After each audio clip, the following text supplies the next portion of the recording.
Hi Sagittarius, welcome to Higher Source Tarot for your weekly tarot check. This is for the week of January 3rd through January 10th for all Sagittarius, Sun, Moon, Rising, and Venus.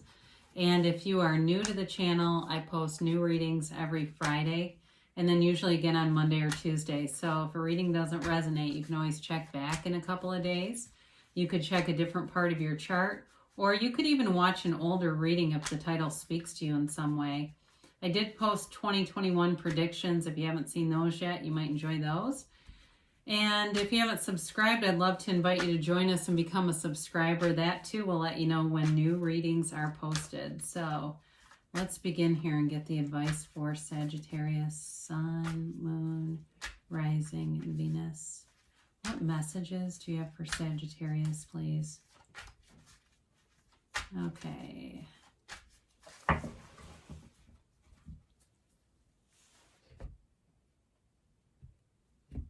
So we'll do our tarot reading here, then we will do an Angel Answers Oracle card reading. Got the Knight of Cups, the Hanged Man, the Seven of Wands, the Four of Cups, the Chariot. Well, okay, it came out in this order. It doesn't really matter, though. The Lovers and the Queen of Wands. Very nice. And the Knight of Pentacles. Well, you've got a love interest here. I like to see the Lovers and the Chariot together. They're 6 and 7 in the major arcana, so they are closely linked in the deck. And again, you know, we have 78 cards here, so when you see two come together, what I feel like they're telling you is you're moving forward with a love relationship here for sure. Especially if you feel like you've been... like there have been some obstacles, or you've not been focused on love, or you haven't been that open to love. It's time to get open here. You have Gemini here, you have Cancer, you've got Fire, Aries, Leo, Sag. You've got Water, Pisces, Cancer, Scorpio, and you do have a little bit of Earth too. So the Knight of Cups comes in and somebody's manifesting you or you're manifesting them. It's a very daydreamy kind of energy, but it's an offer, okay? It's somebody who wants to make a commitment, wants to go big. Like they want to be in it, all in it. They want to go in with their whole heart open. It's a beautiful energy and it's to be trusted. You have two Knights here, and Knights have good intentions. And I know we have a couple other Knights in the deck that are a bit less stable than these two, but if you're going to have Knights, again, they're good intentions, but these really are two of the more focused kinds of energies. So it's really about allowing it to happen. You've got the Hanged Man here, and the Hanged Man is all about surrendering limiting beliefs, letting go of any negative, small kinds of thoughts or things that just float through. The Hanged Man's able to just observe them as emotion or energy. Energy is, you know, emotion is energy in motion, and just let them go. You know, the Hanged Man doesn't hang on to anything. It's very kind of go with the flow energy. It's also about spiritual practices. So going into meditation, he's the card of the poet, the counselor. So could be somebody like that too that you're attracting, who's got kind of an affinity for the arts. And I feel like Rumi is important. Somebody here likes Rumi, the poet Rumi. He has beautiful poems.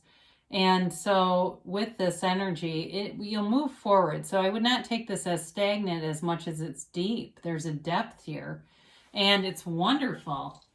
And there's an open-mindedness too. I feel like the relationship is, there's autonomy here. There's freedom here to grow. There's room to expand and grow. And so the Seven of Wands is about persevering. It's pushing forward. It's also being in alignment. So you have a solution to any problem here. And so if you're saying it's not really a relationship, it's more about work, things are moving forward for you. It might not be completely smooth sailing, because with all these wands, there are little problems sticking up. But you have the clarity and the discernment to know what to do next. You know, it doesn't mean life doesn't have problems here and there, but when we're in alignment, we recover quickly and we know what to do just to kind of avoid making it escalate, I guess.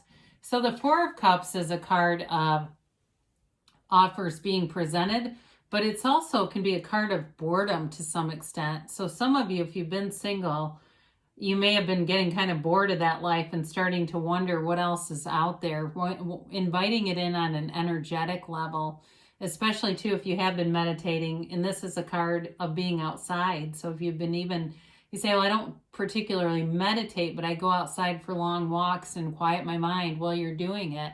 You're getting into that energy field and, you know, that ascension, that more, that higher realm of consciousness. You know, that's why, like, you know, when we'll talk about this when we get to the Lovers, but, you know, when we get into those high points in life, you know, even in those physical high points, like we're on the top of a mountain and we look down, why does that feel so calming? Well, it's like we're closer to that universal consciousness and seeing things from a different perspective.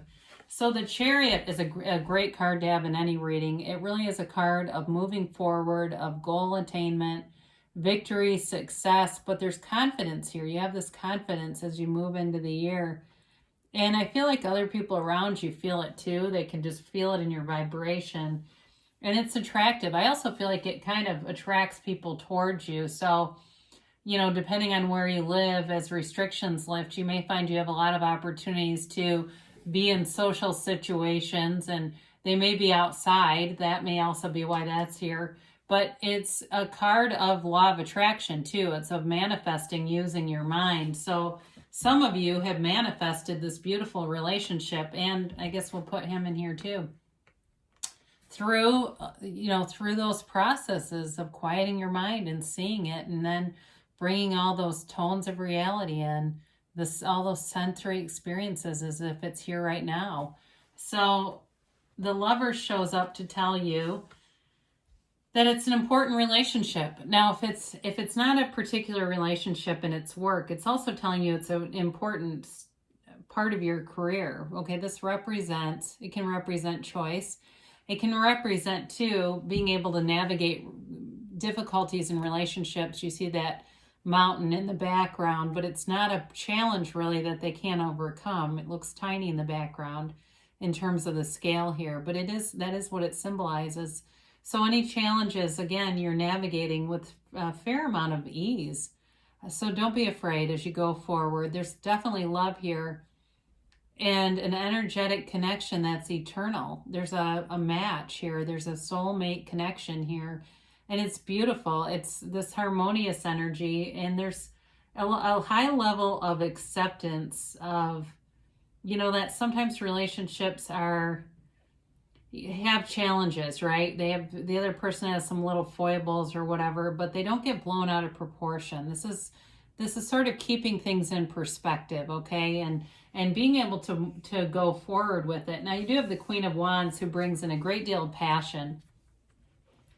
It is, in terms of a relationship, there's a lot of chemistry here, a physical attraction, chemistry, and it almost feels like a chemical connection, even though it really is energy.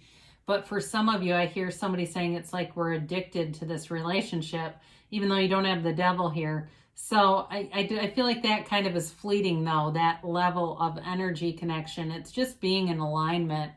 And so know that that's really you doing that. You're not dependent on this other person for your alignment, because generally when we get into relationships that way, they don't last. But I feel like there's loyalty here, there's stability here, there's trust here, and it's taking action too, and both people being upfront. Now, in terms of work here, this can be about taking action at work and having great ideas and really being able to voice your ideas in a way that other people are totally on board with it. There's no resistance here. It's really moving forward in a way, kind of in a leadership way, having a lot of attention on you, but also feeling no resistance to that, okay? So it's a great energy for you because it's also in your element. So the Knight of Pentacles shows up, and again, kind of like the Knight of Cups, also focused. You know, he stares out, takes an inventory of things, knows where he wants to go, doesn't rush into anything, because this is the kind of energy that allows things to last. Like I mentioned, when we're in a lower vibrational state and we manifest a relationship, it doesn't last. But when we're in this higher vibrational place, the relationship will sustain and grow and expand. So the Knight of Pentacles shows up with an offer, much like the Knight of Cups. And in terms of work, too, there's money here. So for some of you, it's great stability with money and work and really feeling secure as you go into 2020. And that security will manifest more. There's momentum behind this. Even though he's a little slow moving, it's still is, there's still energy here to bring in that momentum that brings in more. It's kind of like the Lovers in terms of work. It's a match, but it's also bringing in more for you. So I wouldn't be surprised if at some point you start getting, calls, recruiters, people wanting to talk to you and see if you're interested in other positions, even if you're not. I still feel like you're emanating this energy that people will see. They'll feel it first, but they'll see it too. So let's get the timeline here for Sagittarius. And a yes, no, maybe. So you have here, be assertive. Well, we did talk about there's some action here. So it may just feel like it's in your nature to speak up and move forward. You're in a great energy field to do it. And they tell you to ask for help from others. So there may be with that energy field, again, I feel like you're going to be well received, but there may be a bit of delegating necessary so that you're not taking on too many things. Or if you're in a relationship and you're moving forward with something, again, there may be something here with kind of spreading out the responsibilities so that everyone isn't, you're not getting overburdened by taking on everything yourself. You've got abundance. I don't feel like I've had this in a long time. So open your arms up wide, open them up great, big, huge, and allow the universe to deliver to you, because that's the energy field you're in. And they say in the near future, and don't stop, okay? You're moving forward. So no second guessing here. Allow it to manifest. Allow it to come to you and unfold right before your very eyes. Great things shall come to pass for you, Sagittarius. I love you, and I'll be back again soon.